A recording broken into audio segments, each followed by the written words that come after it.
어디 까먹었어. 드물머리? 제 머리가. 알았어. 초대해요. 아니 사진 다 봐야 되는데. 초대하라고 그런 게. 초대는 뭐예요? 아무튼 다 치고 이제 이 34장의 사건을 보면은 이 기본적으로는 이렇게 강간 사건이 있고 이제 살인 사건이 있고 여러 가지가 있는데 그 뒤에 보면은 이들이 어떤 말을 하나요? 제안을 하죠. 우리가 서로 교역하고 우리가 서로 혼인관계를 맺고 이렇게 하자. 뭐 좋은 말들을 많이 해요. 그런데 보면은 20절에 보시면 사몰과 그의 아들 세겜이 그들의 성읍문에 이르러 그들의 성읍 사람들에게 말하여 이르되, 이제 추장이잖아요. 사람들한테 그러는 거예요. 우리 할례를 하자. 왜?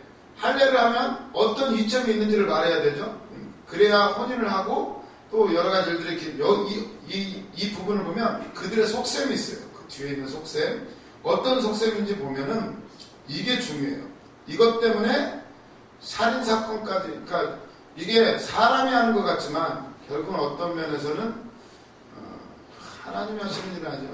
하나님의 아무튼 언약을 이루기 위한 어떤 그런 뜻들이 있어요. 그냥 이걸 성경에 기록한 것이 아니라 그 세겜성 추장 그들의 하는 말을 보면은 백성들한테 그러는 거예요. 할례를 하고 저들과 우리가 한 민족이 되자. 그러면은 어떤 점이 좋은가? 이렇게 나와 있는 거예요. 그러면서 보면 21절 이 사람들은 우리와 친목하고 이 땅은 넓어 그들을 용납할 만하니, 우리 땅이 많은데 이 사람들을 와서 같이 살아도 된다 이러면서 그들이 여기서 거주하며 매매하게 하고 우리가 그들의 딸들을 아내로 데려오고 우리 딸들도 그들에게 주자. 그러나 우리 중에 모든 남자가 그들이 할례를 받은 같이 할례를 받아야 그 사람들이 우리와 함께 거주하여 한민족 되기를 허락할 것이라. 우리가 할례를 받아야 한민족이 된다. 그러면 뭐가 좋냐?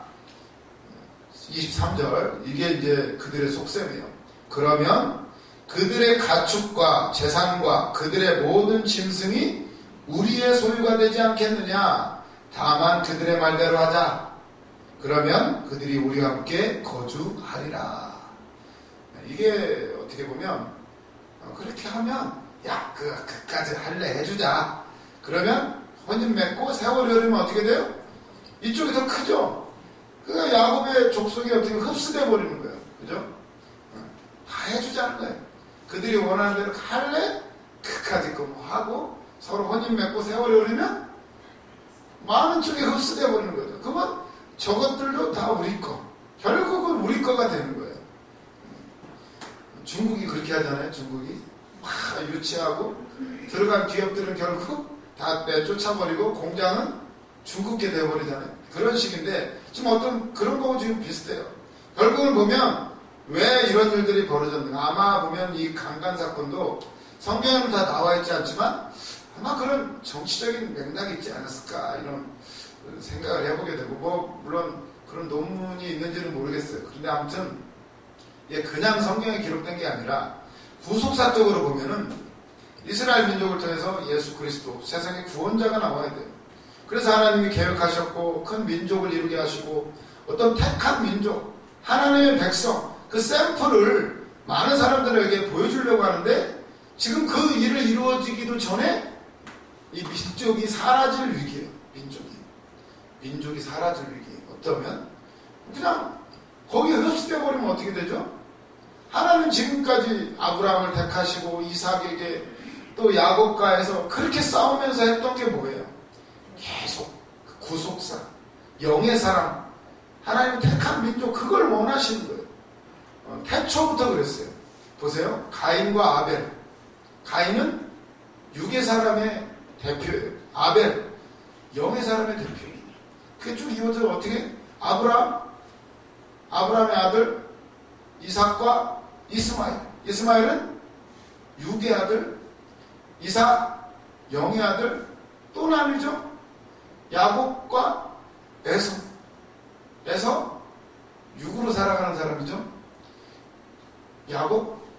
영의 사람.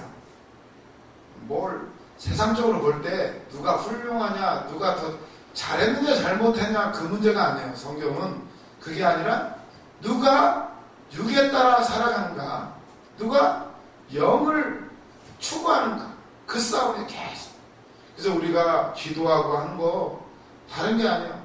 기도해서 내 문제 해결받으려고 그러면 그건 육의 사람이에요.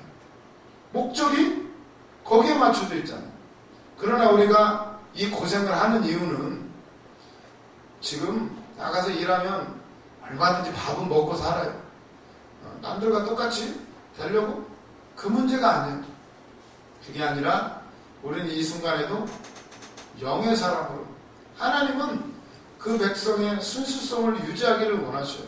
그래서 우리가 더 기도하고 어떻게든 예배 자리로 나아가려고 하는 건데, 지금 그 민족을 이루는 그 상황, 드디어 야곱이 이스라엘 이름까지 받았잖아요. 그리고 12아들, 12지파가 이루어지는 이 순간인데, 근데 지금 딸 디나 하나가 강간당함으로 다른 민족하고 자폰, 혼인이 이루어지고 이러면 이스라엘 민족은 사라지는 거예요. 사라지는 거예요. 하나님의 계획은 어디에 가 있어요? 애굽으로 가서. 애굽에서도 어떻게 하나요? 요셉이 잘 알아요. 그 하나님의 뜻을. 그래서 그들하고 섞이지 않게 만들어요. 고센 땅에 가게 해가지고 섞이지 않게 만들어요. 그걸 계속 보호하려고 그러는 거예요. 그런데 우리는 어떤가요? 자꾸 어디에 관심 있어요? 어떻게 하면 세상 속에서 잘 섞여서 그 속에서 두각을 나타낼까? 그게 인간이에요. 그런데 지금 이 사건이 벌어지는 배경에는 이런 어떤 서로 간의 물밑 계산들이 있어요. 계산들이. 여기 보면은 프린트물 39페이지 맨 밑에 4번에 2번을 보시면, 너희 중 남자가 달려를 받고 우리같이 되면, 이 배경은 하나님과 아브라함이 언약을 맺은 것인데, 이는 종교적으로 한민족이 된다는 것이다. 중요한 건 정치적인 것보다요, 종교적인 건 더 무서워요. 종교는 누구도 못 말려요. 그죠?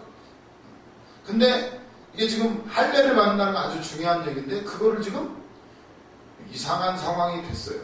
할례는 원래 하나님의 택한 백성으로 세상과 구별된다는 의미인데, 지금 그걸 해가지고 다른 민족과 하나가 돼버리면 하나님의 뜻을 이루기도 전에 다 그냥 섞여버리게 되는 거예요. 그래서 보면 3번을 보면, 우리를 왜 이 훈련자를 부르셨나요? 뭐 교회가 없어서? 그게 아니라 교회는 많지만 그래도 기도로 가는 사람들이 필요한 시대인 거예요. 하나님 우리를 기도의 자리를 부르셨어요. 그럴 때는 어떻게 일이 일어나나요? 세상 감사 일하면서, 물론 가능하지만 되도록이면 아주 분리를 시켜요. 영향 안 받게 하려고. 물론 믿음이 센 사람은 하나님이 또 다루시는 방법이 다를 수는 있지만, 기본적인 개념은 구별되는 거예요. 구별되는 거. 그래서 보면 이 3번을 보시면, 할례는 하나님의 언약의 표예요. 택한 백성이라는 거. 근데 이게 지금 잘못 사용되고 있어요. 일단 세겜은 디나를 강간하고 이 할례를 하려는 이유가 뭐예요? 자기 욕망을 이루기 위해서요. 세겜은. 그리고 하몰은 그의 가축을 증가시키는데, 왜 혼인을 하고 하나요? 하몰 추장이 왜? 그들 것도 우리 것이 된다. 혼인만 하자.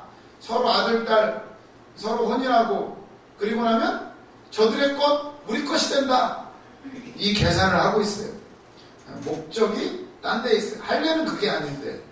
그리고 야곱의 아들들은 지금 왜 할례를 시켜놨어요? 다 죽여버리려고. 우리를 더럽혔습니다. 살인을 위한 수단으로 할례를 사용해요. 이게 아주 무서운 얘기죠. 그리고 살인을 위장하는 수단으로 도용해요. 야곱의 아들들은 모두 다 뒤에 숨은 어떤 의도가 있어요. 다들. 그런데 참 이런데도 불구하고 하나님은 이 모든 것을 사용하셔서 4번 보시면, 언약적 구속사적으로 이스라엘 민족이 이루어지는 것, 그리고 메시아의 탄생이라는 관점에서 보면 이건 지금 굉장한 위기예요. 야곱의 아들들이 실패할 수도 있고, 세겜 성읍 다 죽이고 나서도 어떻게 되나요? 야곱이 막 두려워요. 잘못하면 주변 나라들이 복수를 해오게 되면 이건 엄청난 이래나 저래나 위기예요. 혼인을 해도 이스라엘 민족이 사라질 수가 있고 자연이 사라지죠. 흡수 통일돼 버리니까. 그리고 세겜성 다 죽이고 나서도 하나님이 지켜주시니까 망정이지, 만약에 숫자적으로 전쟁이라도 일어나면 또 죽게 생겼어요. 결국은 이거 위기예요. 위기.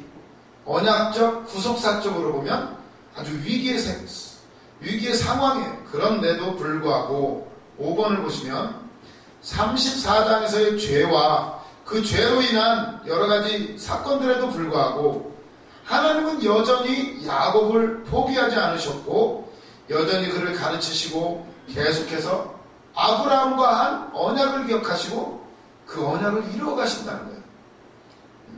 이건 야곱에게 일어난 사건일 뿐만 아니라 우리에게도 일어나는 거예요. 우리도 영적으로 이스라엘 민족이잖아요. 이스라엘 민족. 이 나라를 이루어가고 자꾸자꾸 우리는 더 확장시켜 나가는데 이런 일들이 있어요. 우리가 다 좋은 일만 하나요? 어떻게든 믿음 생활을 해보려고 하는데 거짓말도 하게 되고 어쩔 수 없이 어떤 면에서 예배를 드리기 위해서 그런 상황들이 있어요. 일단은 다 정직하게 말한다고 큰일 나는 경우가 있어요. 옛날에 어떤 사건이 있었냐면 어떤 기도원에서 일어났던 일인데 기도원에 갔대요. 어떤 집사님이. 왜냐면 이 집사님이 바람을 피고 있었어요. 근데 믿음 생활을 하다 보니 믿음이 가슴이 찔리는 거죠. 이거를 이제 남편한테 말해야 될까, 용서를 구해야 될까, 이게 이제 어떻게 해결을 해야 되는데. 그래서 기도원에 가서 원장님하고 상담을 했대잖아요. 그때 원장님이 아직은 남편에게는 말하지 말아라. 일단 네가 기도 생활을 하고 잘 정리해가지고 상황을 봐서 때가 되면 하자. 뭐 이렇게 고백을 하고 그렇게 하라고 그랬대요. 그랬는데 중간에 옆에 그것을 들었던 어떤 목사가 그랬다는 거예요. 아니 집사님, 그거 거짓말이잖아요. 하나님 거짓말 싫어하시잖아요. 거짓말하면 안 되죠. 원장님은 일단 어쩔 수 없이 나중에 하자 이랬는데, 아니 원장님 해놨으면 그냥 놔둬야 되는데 옆에 사람이 들어가지고 거짓말이라고. 사실대로 말해야 하나님이 역사하시지. 그 얘기 들으니까 그럴듯하지 않나요? 그죠? 그래서 이제 그분이 고민하다가 그래 거짓말하면 안 되지. 그래야 남편한테 얘기를 했대요. 어떻게 됐을까요? 그날로 남편이 열받아가지고 매일 때렸대요. 매일 두드려 맞는 거예요. 그러다가 결국은 맞다 못해 여자 그 집사님 자살을 했대요. 어떻게 되는 거야? 인간사는 정직, 거짓말, 이렇게 다 막 인생이 그렇잖아요. 다 저보다 다 경험이 있으시니까. 근데 보면 이 야곱의 지금 창세기 34장이 이래요. 막 뒤죽박죽이에요. 하나님의 언약, 할례, 뭐 살인사건, 강간사건, 그 뒤에 있는 정치적인 음모, 그 안에서도 이루어가야 되는 야곱이 고민이 많은 거야. 야곱은 잠잠하였더라. 야곱이 머리 좋은 사람이잖아요. 이게 지금 어떻게 해야 돼? 이 사건을 어떻게 처리해야 돼요? 혼인을 해? 해도 문제고 안 해도 문제고 이래도 문제고 모든 게 문제예요. 그러나 결국은 그럼에도 불구하고 이 모든 상황 가운데 하나님은 아브라함과 하셨던 언약을 이루어 가시는 줄로 믿습니다. 그리고 이게 중요해요. 우리는 다른 거 붙잡는 게 아니라 물론 되도록이면 좋은 일만 있어야 되죠. 하지만 어쩔 수 없다라면 그 안에 우리가 붙잡아야 될 것은 말씀, 하나님과의 언약, 우리가 하나님의 백성이라는 것을 우리는 생각하면서 기도함으로 나아가다 보면 결국은 하나님이 모든 것을 다 합력하여 선을 이루는 걸로 바꾸어 주실 줄로 믿습니다. 그래서 보면 6번을 보시면 결국은 하나님이 약속한 땅, 가나안 땅을 결국 차지하게 되는 것인데 세겜 땅을 지금 야곱이 조금 샀잖아요. 샀는데 결국은 6번 이 가나안 땅은 세겜의 결혼 빅물과 예물로서가 아니라 또 가나안 사람들과 자폰을 통한 인위적인 계산에 의해서가 아니라 결국 그 땅을 차지하는 것은 하나님의 은혜로 되는 거예요. 은혜. 결국 성경을 얘기하고자 하는 것은 뒤에 막 계산들이 많잖아요. 서로 간에. 결국은 하나님의 은혜에 의해서 언약의 약속에 대한 성취로서 신실하게 이스라엘에게 주어진다는 거예요. 결국 우리가 해야 될 것은 기도하고 참을성 있게 기다리는 거예요. 많은 일들이 있어요. 딸이 강간당하고 뭐 계약이 이루어지고 살인사건이 일어나고 많은 일들이 있지만 그때마다 우리는 정신을 똑바로 차리고 바라봐야 될 것은 하나님의 약속이에요. 약속. 성경이 뭐예요? 구약, 신약. 약속이에요. 약속. 그 다음에 우리는 하나님의 약속을 붙잡고 기도하면 때로는 수치를 당할 수도 있죠. 끝까지 인내하고 나아가면 결국은 주님을 만나고 하나님을 나를 통해서 약속을 이루시는 것을 보게 될 줄로 믿습니다. 프린트 그 다음 5번을 보시면 디나의 오라버니라고 나오죠? 디나의 오라버니. 디나의 아버지가 아니라 25절 보면 제3일에 아직 그들이 아파할 때에 지금 할례를 했죠? 세겜 사람들이 막 아파요. 여기 해보신 분 계실라고 모르겠는데 전도사님 해보셨나요? 저는 13살 때 했는데 죽는 줄 알았어요. 일주일 내내 화장실도 얼마나 고통이에요. 고통. 살을 자르려고 꼬여맨 그것을 소변을 본다는 게 고문이에요. 고문. 실밥이 막 터지기도 하고요. 그걸 또 과산화수 부어가지고 소독을 해야 돼요. 붕대로 감고 감았다가 또 붕대 뗄 때 살까지 또 찢어지고 또 소독하고 죽는 줄 알았어요. 근데 옛날에는 뭐 소독약이 있어요. 뭐가 있어. 그냥 부싯돌로 탁 자르는 건데 죽는 거죠. 그 성읍의 모든 남자들이 괴로워하는 그때에 25절 제3일에 아직 그들이 아파할 때에 야곱의 두 아들 디나의 오라버니 시몬과 레이가 각기 칼을 가지고 가서 몰래 그 성읍에 기습하여 그 모든 남자를 죽이고 칼로 하몰과 그의 아들 세겜을 죽이고 디나를 세겜의 집에서 데려오고 야곱의 여러 아들이 그 시체 있는 성거로 가서 노략하였으니 이는 그들이 그들의 누이를 더럽힌 까닭이라. 그들이 양과 소와 나귀와 그 성읍에 있는 것과 들에 있는 것과 그들의 모든 재물을 빼앗으며 그들의 자녀와 그들의 아내들을 사로잡고 집 속의 물건을 다 노략한지라. 완전히 다 죽이고 남자들은 다 죽여버리고 여자 다 뺏고 이게 난리가 났어요. 난리가.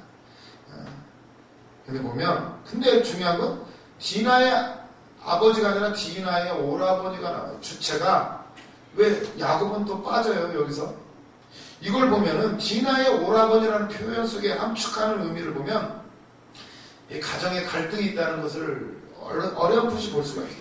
야곱은 항상 뒤로 빠져요.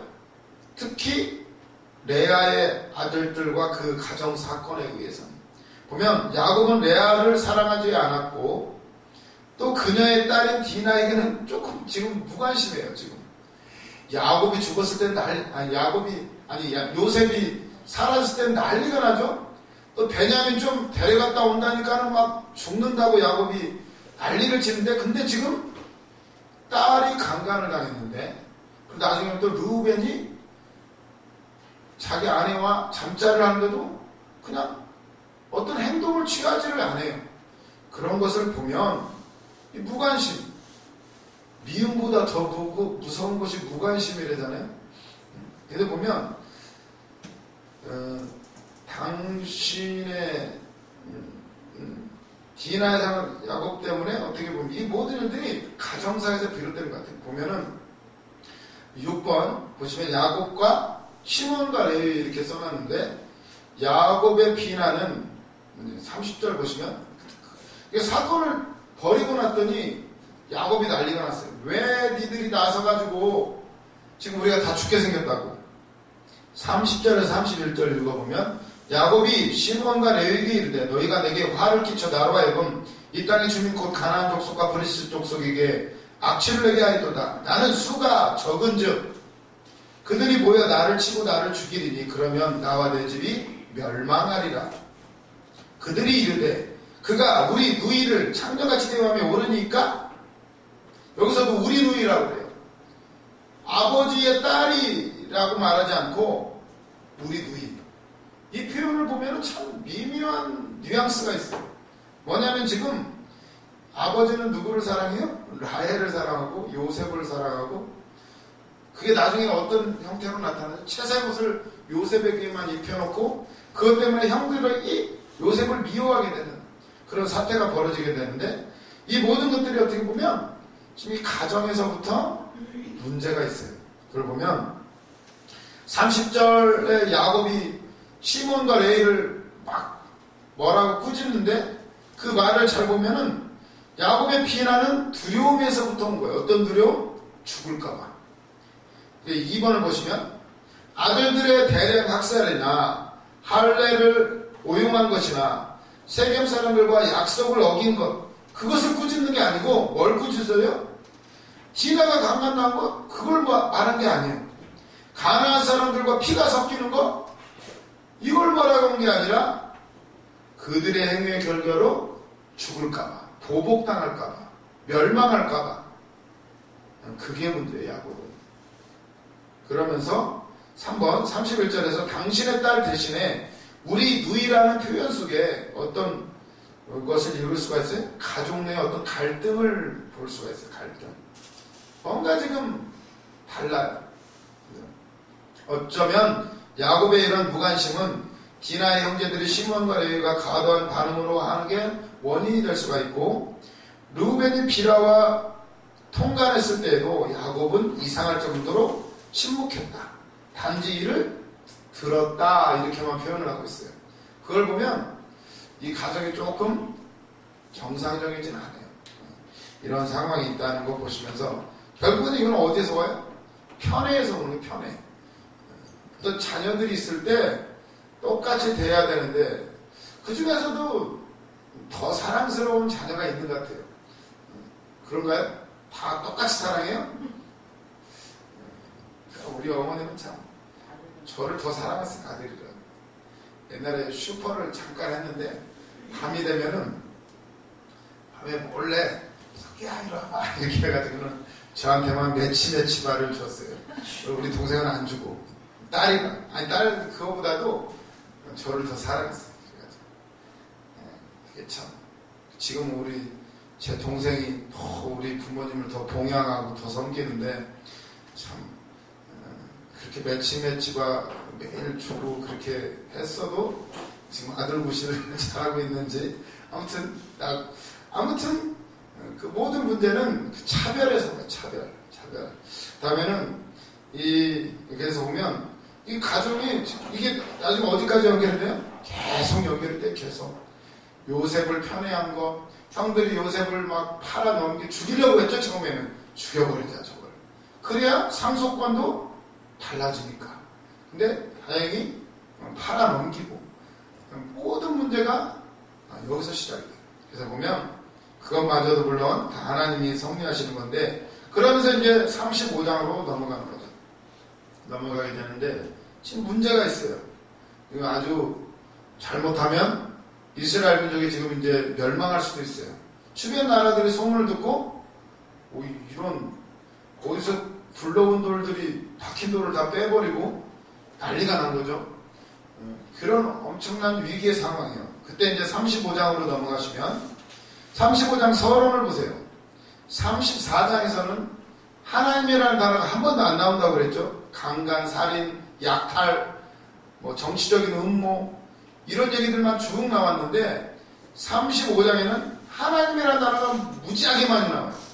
계속 하나님이라는 단어가 나오고, 그리고 2번 35장에는 3명의 죽음이 언급이 돼요. 리브가의 유모 드보라가 죽고, 그리고 사랑하는 아내 라헬이 죽고, 그리고 아버지 이삭이 죽는 이런 죽음의 3명이 죽고, 그리고 3번 보시면 막내 아들의 출생과 장자 루벤과 서모 비라의 통간 사건, 그리고 파란만장한 야곱의 성회가 펼쳐지는 가운데 변치 않는 하나님의 언약이 다시 한번 언급이 된다. 여러 가지 사건들이 있어요. 근데 그 중에서도 결국 하나님의 이름이 계속 나온다는 게 계속 의미가 있을 텐데, 그래서 보면 35장 이제 베델로 올라가라 그러죠. 이 위기의 순간에 어디로 가라? 베델로 올라가라. 베델의 뜻은 하나님의 집, 교회, 제단, 그런 뜻이죠. 문제가 생기면 우리는 그때서야 교회로 가요. 그 전부터 미리미리 하면 참 좋은데, 그때 이 위기의 순간은 35장 1절에 하나님이 야곱에게 이르시되 일어나 베델로 올라가서 거기 거주하며 내가 내 영 에사의 낯을 피하여 도망하던 때에 내게 나타났던 하나님께 거기서 제단을 쌓아라 하신지라. 하나님이 생각나게 하셔. 야, 너 약속했잖아. 베델로 빨리 올라가라. 2절 야곱이 이에 자기 집안 사람들과 자기와 함께한 모든 자에게 이르되 너희 중에 있는 이방 신상들을 버리고 자신을 정결하게 하고 너희들의 의복을 바꿔 입으라. 우리가 일어나 베델로 올라가자. 내 환난 날에 내게 응답하시며 내가 가는 길에서 나와 함께 하신 하나님께 내가 거기서 제단을 쌓으려 하노라. 아멘. 아멘. 정결하게 하고 우상들을 버리고 옷을 바꿔 입어라. 베델로 올라가자.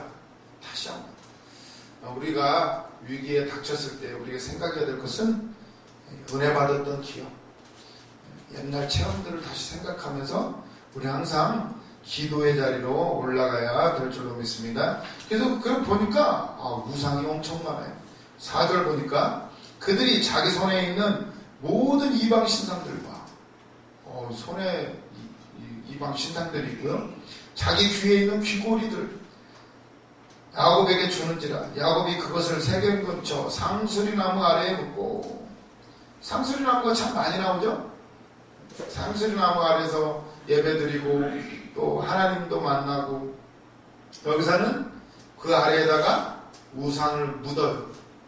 여기서 상수리나무는 예수 그리스도를 의미할 수가 있고 십자가를 의미할 수가 있어요.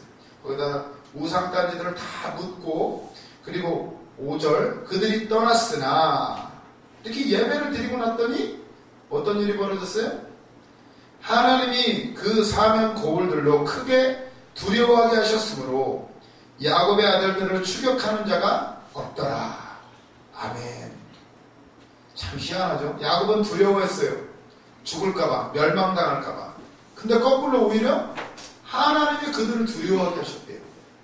무서웠다는 거예요. 오히려 숫자가 그들이 많은데 저 이스라엘 저 아들들 무서운 놈들이야.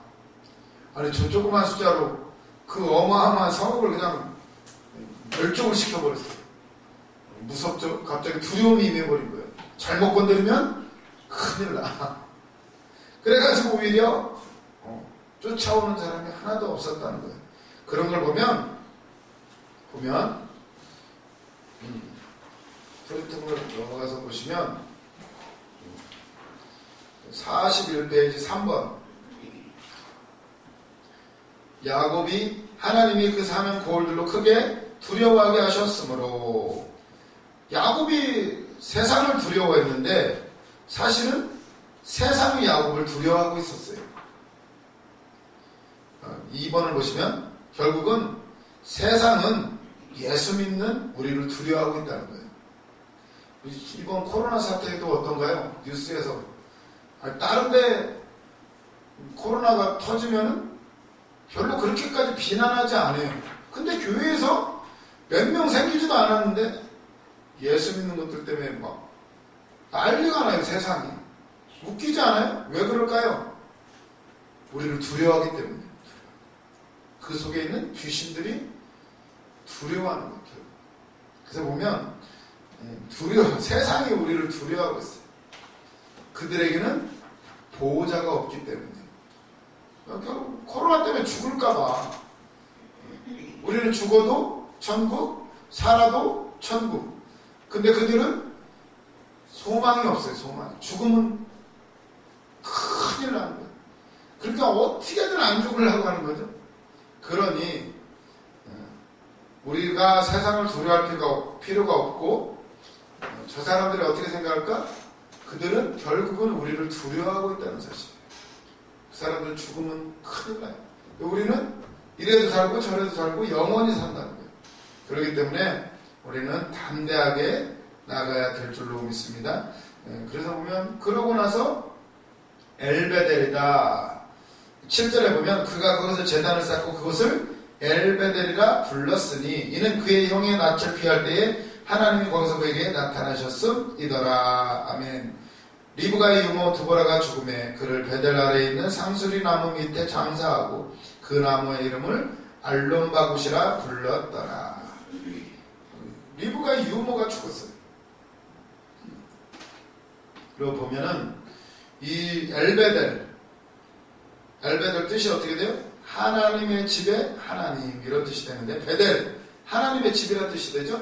야곱이 처음에 거기 갔을 때는 베델 이야 여기는 하나님의 집이다 이랬는데 다시 돌아와서 예배드리고 나서는 뭐라고 그래? 엘베델 하나님의 집이다 이랬는데 거기서 더 깊이 들어가서 하나님의 집에 있는 하나님을 만난 거예요. 이제 진짜 실체를 만나게 된 거죠. 무엇 때문에? 이 난리를 치르고 나서 진짜 하나님을 다시 만나게 된 거예요. 그러면서 하나님의 집에 하나님을 만나게 된 줄로 믿습니다. 우리도 예수 믿고 많이 기도해요. 더 깊이 들어가야 돼요. 그냥 예배당만 왔다 갔다 하는 게 아니라 거기에 있는 깊은 하나님 예수 그리스도를 깊이 만나서 우리도 엘베델의 역사가 우리 안에 일어나야 될 줄로 믿습니다. 그러면서 9절에서 11절에 보면 다시 한번 언약을 해주세요.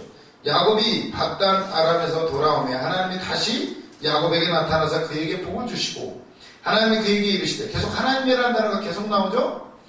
34장에서는 한 번도 안 나왔어요. 35장에서는 계속 하나님이 그에게 다시 복을 주사 내 이름을 다시는 야곱이라 부르지 않겠고 이스라엘이라 내 이름이 되리라 하시고 그가 그의 이름을 이스라엘이라 부르시고 하나님이 그에게 이르시되 나는 전능한 하나님이라 엘로힘 생육하고 번성하라. 한 백성과 백성들의 총회가 내게서 나오고 왕들이 내 허리에서 나오리라. 내가 아브라함과 이삭에게 준 땅을 내게 주고 내가 내 후손에게도 그 땅을 주리라 하시고 복 생육하고 번성하라. 땅도 주리라. 다시 한번 언약을 확인하시고 네 자손에서 왕이 나올 것이다. 총회가 나올 것이다. 더 약속을 구체화해 주셔요. 전번에 베델에서는 사닥다리 보여주시고 너와 함께 할 것이다 이랬는데 지금 언약이 갱신되는 거예요. 다시 더 상세해지고 구체화되어지고 다시 한번 약속을 해주셔요. 근데 특기할 만한 것은 10절에 보면 네 이름을 다시는 야곱이라 부르지 말고 이스라엘이라 해라. 그건 전번에 한번 했던 얘기 아니에요? 근데 다시 반복하시는 이유는 뭘까요? 다시 네 이름은 야곱이 아니고 네 이름이 이스라엘인데 왜 또 두려워하느냐. 이스라엘 뜻은 이긴 자, 승리자인데 야곱이 두려워했잖아요. 이 얘기는 네 이름은 이스라엘이야. 야곱 아니야. 이름값 좀 해. 이름값 좀. 너희는 세상 사람 하나님의 자녀야. 내가 너와 함께 하는데 계속 다시 말씀해 주시는 거예요. 우리도 그러잖아요. 잊을만 하면 다시 은혜를 주시고 또 꿈도 주시고 또 만나 주시고 다시 한번 다시 기억하라고. 왜 두려워했느냐? 왜 너와 한 약속을 잊어버렸느냐? 이스라엘 이름값 좀 하라고. 변화된 삶을 살으라고. 이제 승리자로 살으라고.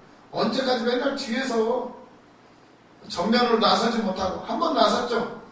씨름하고 이기고 나서 한번 형 만날 때 한번 앞에 갔다가 계속 또 뒤에서 또 이스라엘로 살으라는 거예요. 우리도 이스라엘로 살아야 될 줄로 믿습니다. 그러고 났는데 여기 5번 보세요. 성경에서 왜 리브가 유모가 죽었다는 것을 굳이 기록할까요? 리브가 유모가 뭐가 그렇게 중요해서? 유모, 종이에요, 종. 그냥 젖먹인 거죠. 리브가의 죽음은 안 나와요. 오히려 이삭의 아내, 이삭이 누구예요? 약속의 아들 아니에요?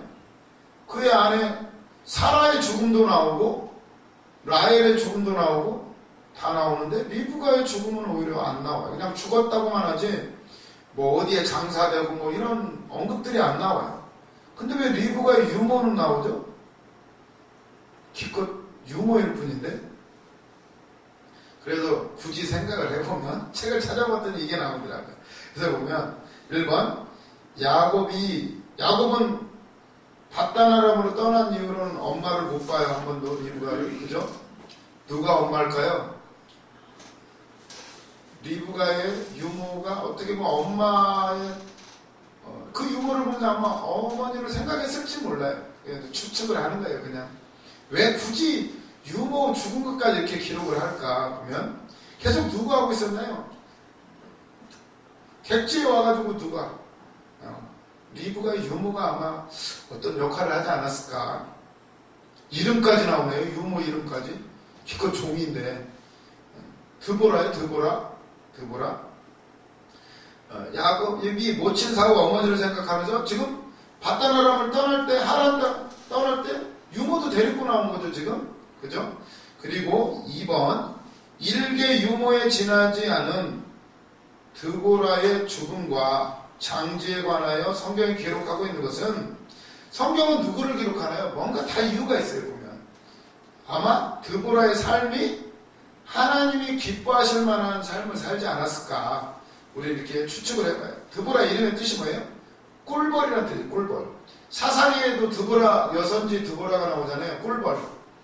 꿀벌은 일을 아주 열심히 하기로 유명하죠. 그리고 꿀벌은 도움을 주고 뭐 개미, 꿀벌 이렇게 비교를 하잖아요. 꿀벌이 열심히 일하는 아마 이 유모 드보라가 일을 아마 굉장히 열심히 했던 것 같아요. 아마 하나님이 보시기에도 막 기뻐할 만한 여자이지 않았을까.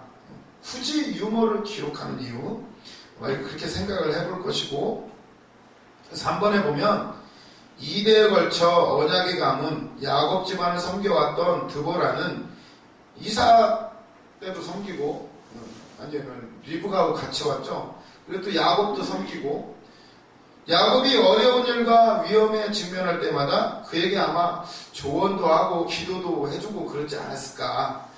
그래서 아마 오히려 리브가는 언급이 없는데 이 유모의 죽음을 성경은 굳이 기록하지 않았을까 이렇게 해보고 그리고 막 죽고 나서 알론바굿 곡함의 상수리 나무다 이런 뜻인데 얼마나 슬퍼했으면 야곱이 거기 이름까지 지어요. 알론바굿이다. 굉장히 슬퍼했다는 거예요. 마치 자기 어머니가 죽는 것 같았겠죠. 왜냐하면 자기 어머니 리브가 죽는 걸 보지 못했어요.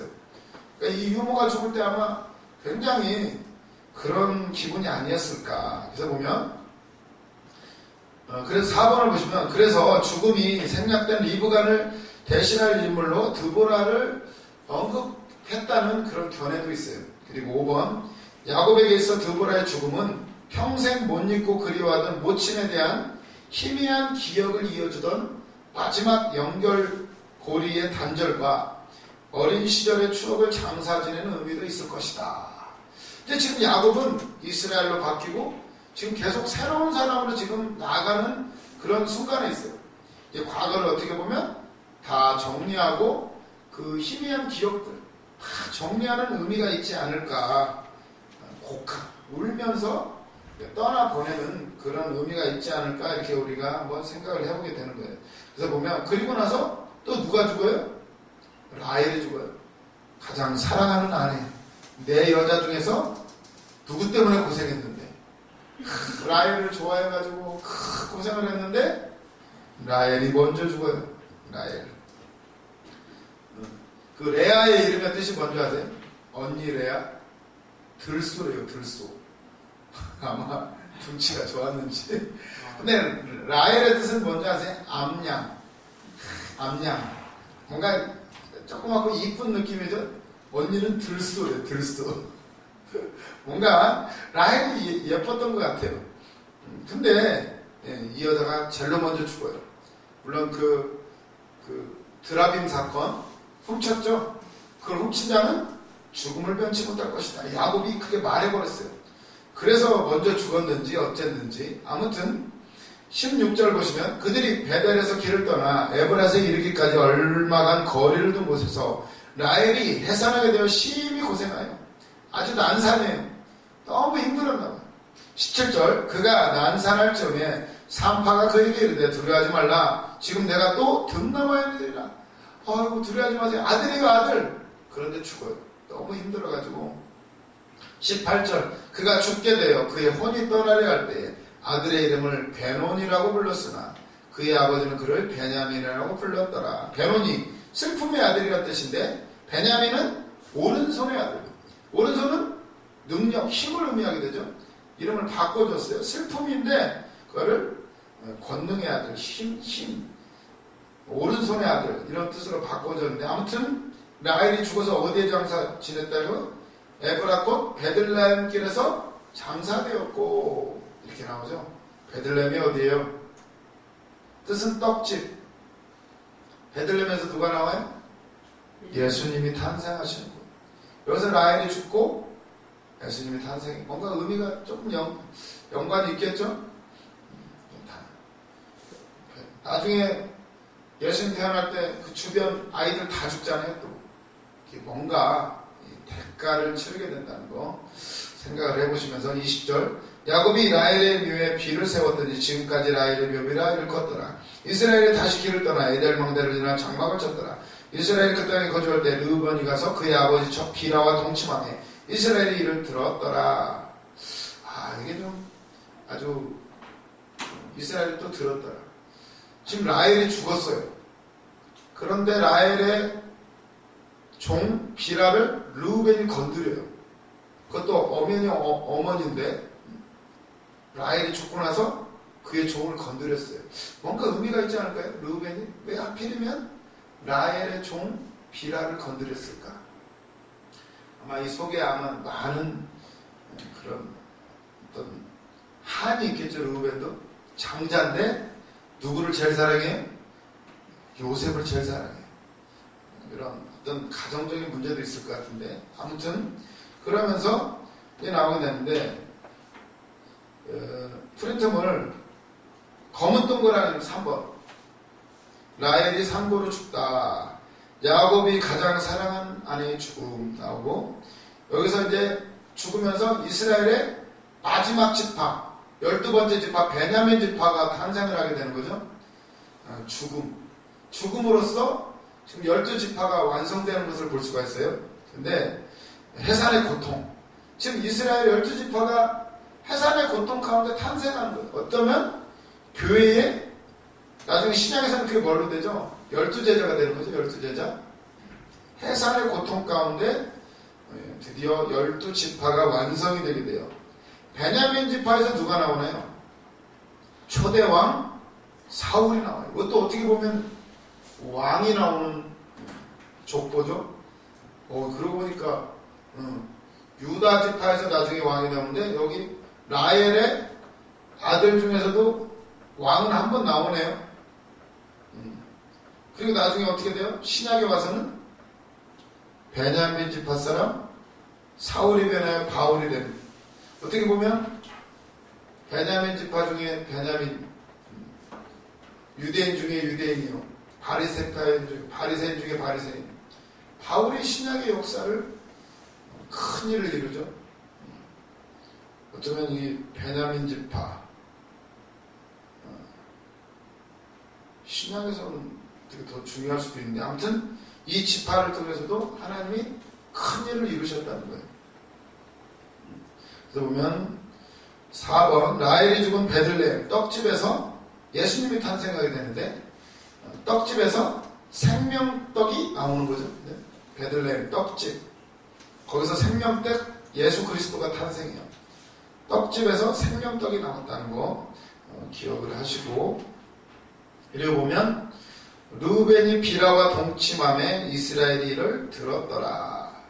이걸 왜 성경이 르우벤이 왜 자기 서모하고 동침을 했을까? 이거를 생각을 해보면 1번 야곱의 첫째 아들로서 르우벤은 야곱의 상속권을 확인하려고 했을지 모른다. 장자권. 요셉을 장자 삼으려고 하는 그 야곱의 마음. 르우벤이 아주 그것 때문에 신경을 많이 썼겠죠. 이게 어떤 사건하고 비슷하냐면 나중에 다윗의 아들 압살롬이 어떻게 하나요? 후궁들을 막 취해요. 그게 왜 그러냐면 그게 어떤 의미냐면 고대의 왕들은 정복을 하고 나면 그 의미로서 전에 있던 왕들의 아내들을 취해요. 자기가 왕이 됐다는 것을 보여주는 거예요. 르우벤이 이런 압살롬과 비슷한 행위를 하는 것은 자기가 장자라는 거 아마 입증하려고 하지 않았을까. 나중에 야곱의 축복할 때 어떻게 하나요? 너는 힘있고 권능있고 12아들 중에 아주 탁월하지만은 네가 이것 때문에 너는 탁월하지 못하다. 물의 끓음 같았은즉 너는 탁월하지 못할지라 이렇게 말씀을 하게 되는데 그러다 보면 아마 야곱이 압살롬처럼 이런 어떤 행동을 하지 않았을까 이렇게 생각을 해보고 그리고 아마 라헬 둘째 엄마가 아주 싫었겠죠. 그래서 아마 약간의 복수 비슷한 게 그런 마음이 있지 않았을까 이런 생각도 해보고 이 야곱은 디나의 강간 때처럼 여기서도 침묵을 해요. 그래서 보면 르우벤의 사건은 3번 야곱과 레아의 아들들과의 사이뿐만 아니라 레아의 아들들과 라헬 및 비라의 아들과도 지금 긴장 관계가 형성이 돼요. 지금 집안이 난리가 나는 거죠. 그죠? 원래 라헬의 아들 요셉하고도 사이가 안 좋았지만 이제는 비라의 아들들이 있잖아요. 거기도 사이가 안 좋아지게 되고 이게 서로 이제 긴장 관계가 되는 거예요. 이런 관계가 된다는 거. 이러면서 이제 요셉이 왜 형들한테 미움을 받고 죽을 뻔하고 종으로 팔려가게 되는지가 이제 어떤 준비 단계가 되는 거죠. 이것을 이제 성경은 이렇게 기록을 하고 있고 그러면서 이제 야곱의 12아들이 쭉 나오죠. 23절에서 26절 나오고 그 다음에 27절에 이삭이 죽어요. 이삭이 180세 헤브론에서 죽어요. 헤브론은 나중에 다윗이 처음 왕이 됐을 때 헤브론에서 왕이 되죠. 헤브론 뜻은 연합한다, 동맹한다, 마법사 이런 뜻이 있고 기럇 아르바는 헤브론의 옛 이름인데 내 성읍이란 뜻이에요. 내 성읍. 공교롭게도 아브람, 이삭, 야곱, 요셉 이렇게 되고 라헬, 레아, 비라 또 누구야? 12시칼을 이룬 그런 의미도 있을 것이고 아무튼 기럇 야르바에서 이삭이 죽어요.